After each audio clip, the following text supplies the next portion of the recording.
ଆପଣମାନେ କେବେ ଭାବିଛନ୍ତି କି ଆପଣଙ୍କ ହାତରେ ଆଙ୍ଗୁଳି ନଖରେ ଅଧା ଚନ୍ଦ୍ରମା ଚିହ୍ନ କାହିଁକି ଅଛି? ଜାଣିନାହାନ୍ତି ତା ରହସ୍ୟ କ'ଣ? এই ଭିଡ଼ିଓକୁ ଦେଖନ୍ତୁ।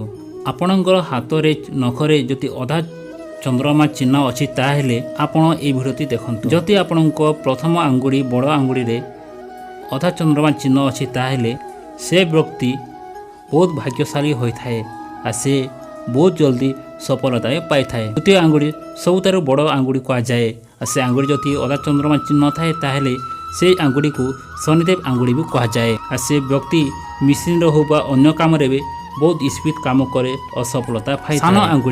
ସାନ ଆଙ୍ଗୁଳି ଯଦି ନଖରେ ଅଧା ଚନ୍ଦ୍ରମା ଚିହ୍ନ ଥାଏ ତାହେଲେ ସେ ବହୁତ ଭବିଷ୍ୟତରେ ବହୁତ ଲାଭବାନ ହୋଇଥାଏ।